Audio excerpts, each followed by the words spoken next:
Welcome to Connecting Hope. In today's episode, I will sit down with KenYada Blake-Washington, Division Director of the Aging and Adult Services here at the Mississippi Department of Human Services.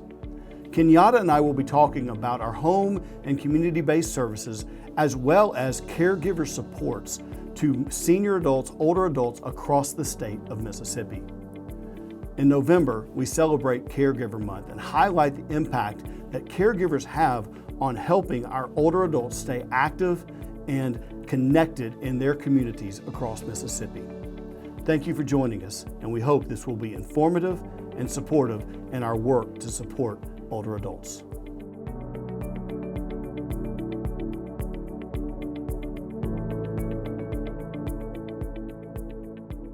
Thank you, KenYada, for joining us on Connecting Hope. The Division of Aging and Adult Services does some amazing work across the state of Mississippi, but it's probably one of the lesser known components of what this agency does. Number one, you do so many things that people are like, wow, you do that, wow, you do that. So first, let's start with telling us a little bit about the Division of Aging, the passionate people that work in there, because there's some amazing ladies and men that work in your division. And then also the role it plays for supporting caregivers and older Americans in Mississippi. Sure. So thank you, Mark, so much for having me. I will definitely say the role that the Division of Aging and Adult Services plays across the state is supporting older adults, providing them with resources that align with federal, state, and local policies, making sure that they have access to these resources. A lot of times they don't know about our resources in the services that we provide. And so, yes, I'm happy to be here today to share about all of that. Some of the passion that the team displays in the Aging and Adult Services is actually phenomenal, honestly. We have some hardworking social workers, true social workers at heart. They care about the work that we do, that we provide. They get excited about doing small things like the Chef's Stable rally and making sure that they have non-perishable meals if someone doesn't have a meal. You know, we heard stories where we had individuals go to congregate meal sites and they were getting food out of the trash can. And so that's an opportunity for our nutrition coordinators to provide those additional resources to them. One of the things you brought up is the Shelf Stable Drive. And I love that that is something that was actually started within your team to help older adults apart from, and when the services take a few days to get in, that was actually created. It was innovative within your team because they care about the people that they serve. Right. And that's a beautiful testimony to the culture of our Division of Aging and Adult Services. I'm going to tell you, I love going, when you said they take everything from the small things to the big things seriously. Even internally, I would say the aging team leads the way on morale and just being joyful. When there's an opportunity to have a theme and we're trying to build camaraderie between divisions, aging's in there and they're like, we're decorating to the max. That's right. We are going to share resources to the max. We're going to inform and educate the employees of MDHS beyond what you would think is just common. There's a deeper passion that goes from just showing up to work. We're here to help and educate, and one person informed is a blessing. And thank y'all for the work that y'all do there. It's also fun just being around the aging team. You get lifted up every day. Right. And, thank you. So we're talking a little bit about that. There are some components. You mentioned staying within compliance and helping seniors be protected. There's certain federal legislations also that protect older Americans and help guide the work that you do. And some of them may not know those things are there, protecting older adults from that are vulnerable because of different types of pieces of exploitation. Tell us a little bit about just overview of what your team does on that line. So we do have our Adult Protective Service team, and they assist individual vulnerable adults age 18 and older against abuse, neglect, and exploitation. And so we have social workers that they are boots on the ground, they go out into homes, they ensure that this individual they have the right to self-determination. They ensure that they have the resources that they need. They ensure that they're safe. If they need a safety plan, if they need a care plan, they provide those resources to those individuals to ensure that they're safe and at home. So one thing you mentioned, they go into the home, and one of the interesting pieces is those social workers, those case managers can go in and find resources and connect into home and community-based services, of which during November we're going to be really celebrating and recognizing Caregiver Month. Yes. And so there are multiple ways that as we talk about caregiver, that your services can reach into a home or into a neighborhood or into a community. So let's talk about Caregiver Month and the importance of caregiving and caregivers, but also those home and community-based services and why keeping people active in their homes is important. So oftentimes caregivers don't even recognize that they're caregivers, right? They're doing the work, they're doing the day-to-day, taking care of mom, taking care of dad, or a person with a disability, and they're just doing it like they don't realize that they're bathing them. They're making sure that they have food. And so under Home and Community Based, we have a program that's called National Family Caregiver Support. And this allows caregivers the opportunity to take a break, a much needed break. Sometimes they can be formal caregivers or informal. And like I said earlier, they don't recognize that they're caregivers. So they're informal caregivers and they're doing these things. They're tired. They're it's taxing on their body in their day to day. And so through our Area Agency on Aging, we provide respite services, and respite is an opportunity for a caregiver to just take a much needed break, a break that they can use from taking care of that loved one, whether that's for them going out shopping or going to the movies or getting a massage, something that they can use for them to take that break and then kind of go back into that day-to-day of that caregiving that they just do on a consistent basis. But then we talk about other programs and we get into other home and community-based service programs that we have. We have our nutrition program, and so we have two components under the nutrition program. We have our home delivered meals. I know oftentimes older adults in the community, they love to say Meals on Wheels. We have a state provider, which is Trio Community Meals, and so they provide our meals for our older adults, but we also have our congregate meal settings where individual older adults, they can go in a congregate setting, play activities and games, cards, bingo, do whatever they want, but also it helps with social isolation. Yes. So making sure that we combat that so that they're not at home, they're not lonely. Like during COVID, we know a lot of individuals, they were isolated, they were at home, but these places, these focal points in the communities allow older adults to get out, to socialize, to be active, to enjoy other individuals as they age. We have all of our information and referral programs through our Area Agency on Aging, so that provides opportunity for our older adults or caregivers to just learn about the services and be referred to the services. Our Homemaker program is simply what it is, providing light housekeeping to those older individuals across the state. We have transportation programs allowing older adults to get back and forth from grocery shopping or to doctor's appointments, or just doing something fun in the community and they need a ride. We also have our chore service program. Again, it's similar to Homemaker, where a person is coming in and they're providing that light housekeeping for those older adults. So number one, I'll give you some oxygen. Oh, thank you. Because after what you just said, that's a lot to take in. Yes. One of the things that sticks out is that social isolation, the impact it has on the overall health outcomes of a senior, and how by keeping someone active in their community, by making sure that they're getting support services in the home or in the community, you're actually helping the community that they live in continue to thrive, because you're bringing that wisdom, you're bringing that experience, and you're sharing that within the younger generations in that community. But you're also protecting people's financial resources by keeping them in their home longer, but coming alongside helping also prevent those caregivers who have maybe their own social isolation, get a break and a rest. And I will tell you, for a few months, I helped care for my elderly parents, and not knowing that there was a support piece out there. When I found out about all these programs, it was a relief to know.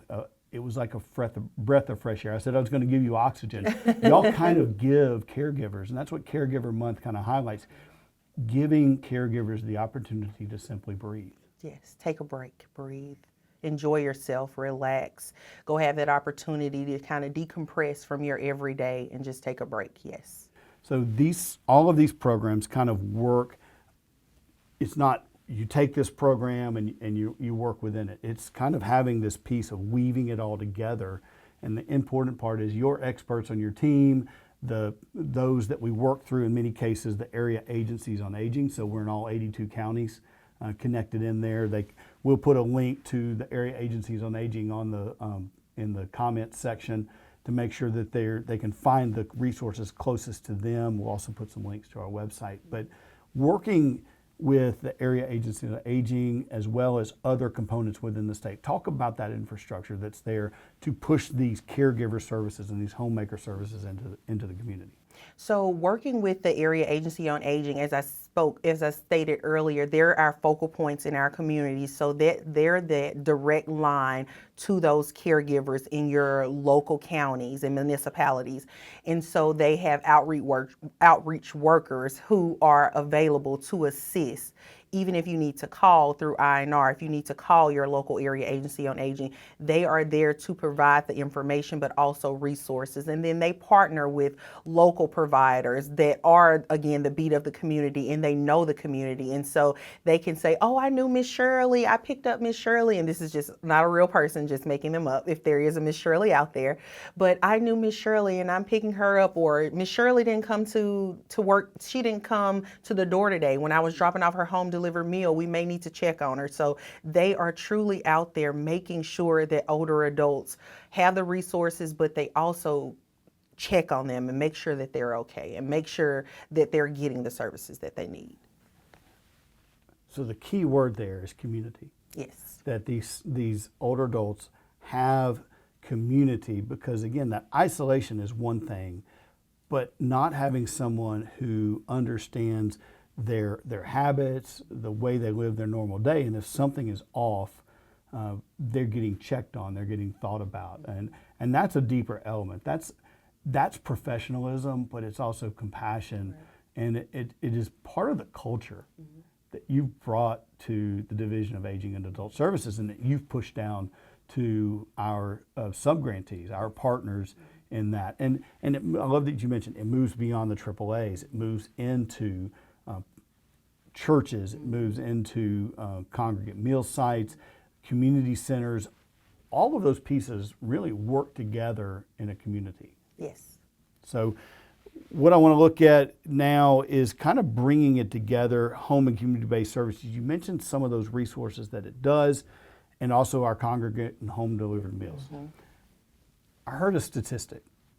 Your team facilitates the feeding of 1.5 million meals yes. a year. Annually, yes. And so when we say team, that's including the AAAs, that's including our congregate meal sites, our senior centers, our adult daycares.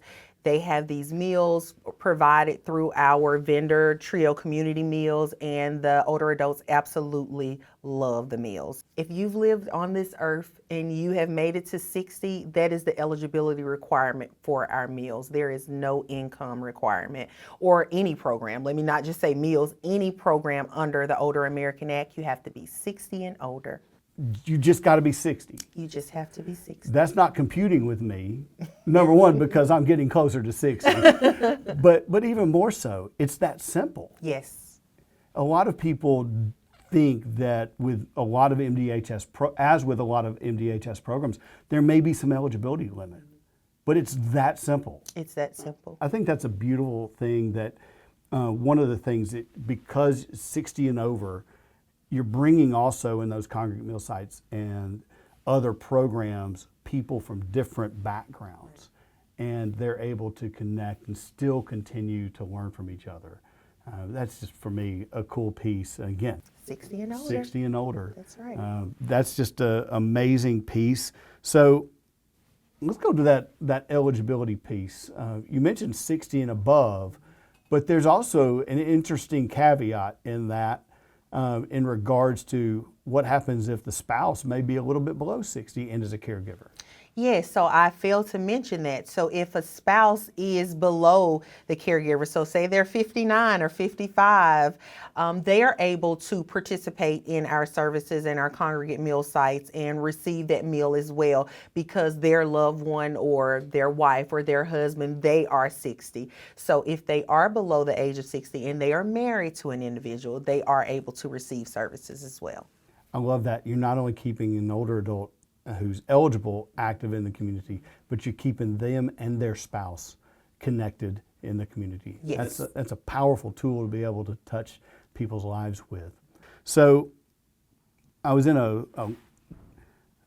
budget hearing the other day, and it's interesting the cost that I heard of, and I'm going to get into why the importance of of having community-based home and community-based services and keeping people active. The cost of monthly long-term care is about $10,000 to $12,000 a month. But the cost to pay for home health care or home care services is only about $2,000 a month.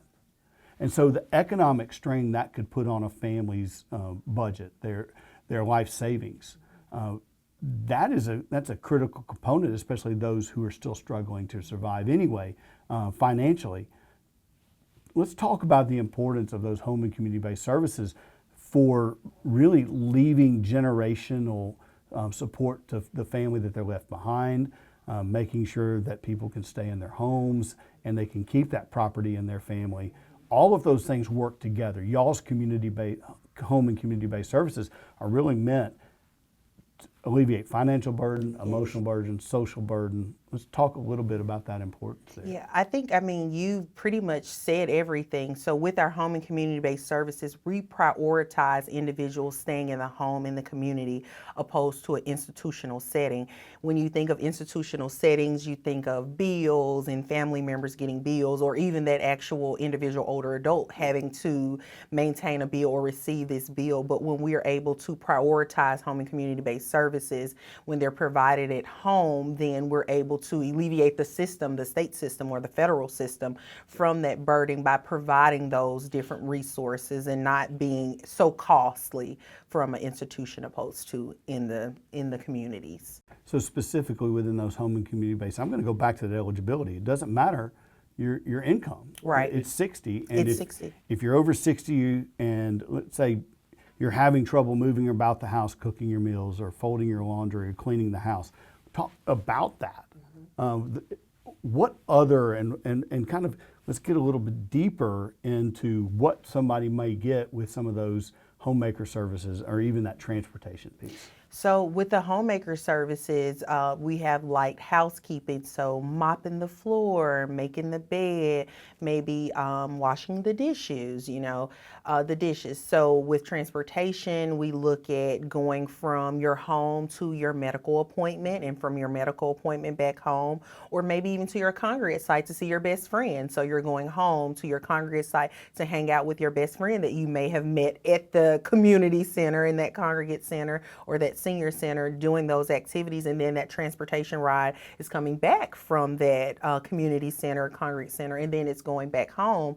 So those individuals are able to, participate in those different avenues. If you want to find a congregate meal site, go to our website. Yes, go to our website, or you can reach out to our Mississippi Access to Care Center. That's our No Wrong Door Center. They provide option-free counseling to anybody, honestly, older adults, caregivers, or any individual who wants to access long-term care services and supports. They're available for you every day to access those resources. So we've talked a little bit, and we're going to move. We talked about meal services and how those tie in to keep people connected in the community, the home community-based care, the transportation. All of those things work together. Mm-hmm. So how can caregivers and older adults learn more about the programs and connect to assistance? I will say right now we're doing a really great thing, and this is a federal requirement where we are creating our 4-year state plan. We are going to post it on our MDHS website, and there's a comment period. There's a 30-day comment period where you can voice any concerns, any ideas that you may have to move us forward in the state of Mississippi for older adults. It's an opportunity for you to voice your opinion and make your voices be heard, as we would say, and type those comments in so that we can read them and we can utilize that in our state plan and kind of move it forward. But outside of the state plan, you can connect by calling our office directly, reaching out to your local area agency on aging, or reaching out to those MAC centers, those Mississippi Access to Care centers, to learn and get information about everything that we discussed today. So the other piece is places. Do y'all need congregate meal sites? Do you need additional community entities to get involved with those programs? Yes, I think anyone who's interested in developing a congregate meal site, or they're wanting to start some type of home and community-based program, reach out to those area agencies on aging. We allocate the funding to them. They put out requests for proposals, and so that's an opportunity for an individual who is interested in providing services to older adults that they can kind of connect and provide those resources. And if you're confused where you might find your area agency on aging in Mississippi, majority, if not all, are also housed within their local planning and development districts, yes. So if find your planning and development district, you got the South Delta, Central Mississippi, you've got Three Rivers, you've got about, 9 or 10 across the state. So if you can't find your area agency on aging, you can also contact your planning and development district, who can connect you in there. They're embedded in every community and assigned a county across every state. Yes. Okay. So that's the way that they can connect. Are there any other programs or support services that people should know about? I'll give you a lead. Open enrollment.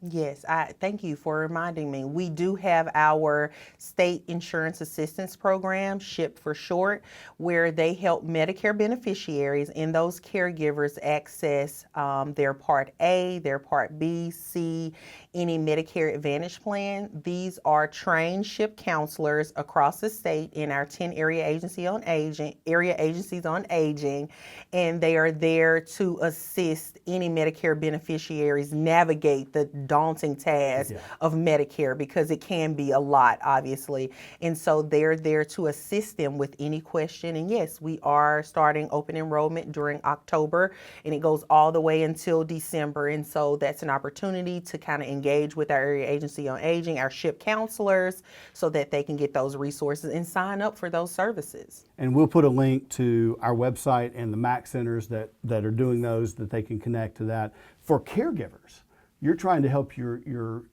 parent or your grandparent or your own spouse. You're trying to navigate that. Are there any other services that kind of that look like they're on a horizon, that maybe even if the Division of Aging isn't doing, there's other ways that we can push people to remain active in their community and to support caregivers this month in November? Well, I failed to mention our state long-term care ombudsman program, and so they advocate for resident rights in facilities, but those individuals do have caregivers potentially, and so if they are needing any support in our nursing home facilities or personal care facilities, they can reach out to their district and local ombudsman. We also have legal services. We have a legal service developer here on staff with us, and her job is to train all of the legal service providers across the state. So if an older adult is interested in getting a will or a POA, those individual legal service providers can help those older adults and caregivers access those resources as well. So there's another audience that I want to touch on quickly before we're done. And I was blessed when my parents were getting older. We lived a little bit across town, but we had some very engaged neighbors. They saw my parents were starting to struggle, and not only did they contact me, but they contacted some other entities within the community. So if a neighbor sees their neighbor struggling, I love that you mentioned APS. It's not just the fact that somebody may be taking advantage of a vulnerable adult, if you see that the older adult is incapable of caring for themselves, you can also report that Yes. to APS, because they may not do anything except send the case manager and evaluate how they can connect them into these services. So let's real quick, what does a neighbor need to know, or a concerned community member that sees that, or even law enforcement and fire that may see that when they go into a home? What we like to say, if you see abuse, know abuse, report it. Any type of abuse, report it. We have call center individuals with Adult Protective Services that will take your report. They will evaluate if it's valid or not, and they will go out, the social workers will go out into the home and work with that family to ensure that they're safe and work on those safety plans. So as we close our time together, I'm going to turn this over to you. What message, words of encouragement would you like caregivers and older Americans in Mississippi to know? Just one or two messages that you really want to leave behind for them. That we are here, the Division of Aging and Adult Services here, but also the Area Agency on Aging is also out there across the state, and they are able to help you and assist you with those resources. You just have to call and ask, and we will be there to support. I'm going to ask that one question again. You have to be messing around with me. 60? 60. Only 60? Only 60. That's my favorite part. I'm glad. That is my favorite part, because it says everyone Exactly. is deserving of help. Right. Thank you for joining us today. I tell you all the time, your joy and the passion in what you do. Thank you for being passionate and not only coming to work, but doing it, as our executive director says, with excellence. And that doesn't just reflect to you. I will say that to your team, all of the people that work within the Division of Aging, the AAAs, and even the congregate meal sites that I've been privileged to work. There's a passion for serving Mississippi's older adults, and we thank you for that. Thank you. Thank you for having me.